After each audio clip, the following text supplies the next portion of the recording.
Vous êtes sur Info Live TV, les informations vous sont présentées par Benny Sambert. Ce soir débutent les cérémonies du jour de la mémoire, et ce jusqu'à lundi soir. Cette année, 233 noms étaient ajoutés à la longue liste des victimes de guerre et du terrorisme.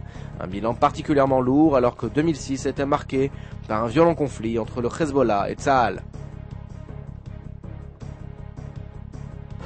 La nouvelle est tombée en début d'après-midi. Le député arabe israélien Azmi Bishara a annoncé au Caire son intention de démissionner de ses fonctions de parlementaire et a fait part de son intention de ne pas revenir en Israël avant longtemps, a-t-il tenu à préciser.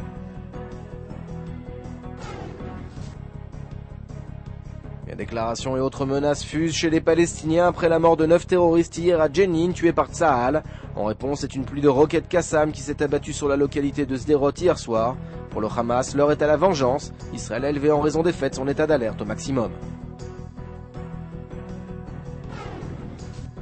L'armée a procédé au bouclage de l'ensemble des territoires palestiniens en prévision des célébrations du jour de la mémoire et de l'indépendance. Cette mesure effective depuis minuit cette nuit répond à la dizaine de menaces d'attentats concrètes recensées par les forces de sécurité.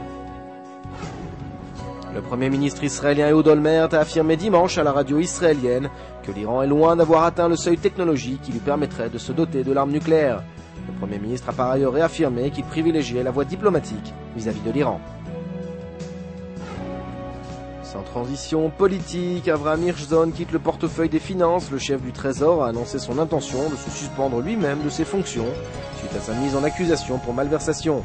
L'homme fait actuellement l'objet d'une enquête criminelle.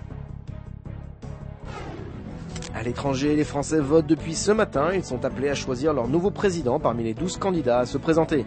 Le candidat de droite, Nicolas Sarkozy, fait figure de favori, mais la candidate socialiste, Ségolène Royal, pourrait bien créer la surprise. À la mi-journée, le taux de participation atteignait les 31%. L'économie, Israël et l'Australie viennent de conclure un accord de coopération dans le domaine de l'eau qui ouvre à un plan de 10 ans, prévoyant d'améliorer les relations bilatérales entre les deux pays. Cet accord prévoit un échange de savoir et une coopération technique dans le domaine de l'eau. Retrouvez sur Info Live TV notre reportage sur la nouvelle affaire d'espionnage qui a touché Jérusalem et le Caire.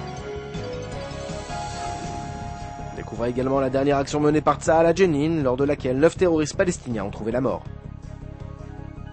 Enfin, la France vote aujourd'hui. Découvrez les impressions de la rue de Jérusalem ainsi qu'une série de reportages sur le sujet.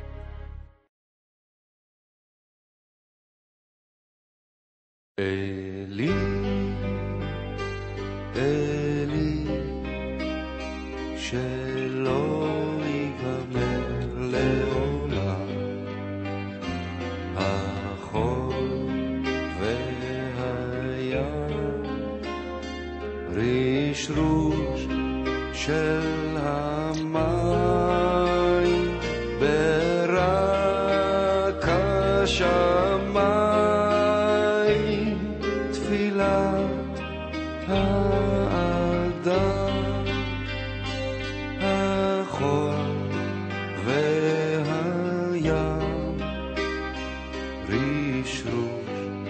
של המים ברק השמיים תפילת האדם.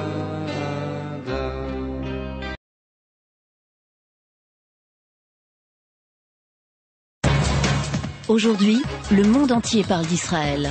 Mais qui parle d'Israël au monde entier, en temps réel, en 4 langues et en direct de Jérusalem? Infolive.tv, la première chaîne de télévision internationale israélienne. 24 heures sur 24, 7 jours sur 7, suivez de l'intérieur l'actualité d'Israël et du Moyen-Orient. Des reportages, des interviews, un grand journal et des flash infos en images dès que l'actualité l'exige. Infolive.tv, votre regard direct et vrai sur l'actualité d'Israël. Retrouvez Infolive sur internet www.infolive.tv.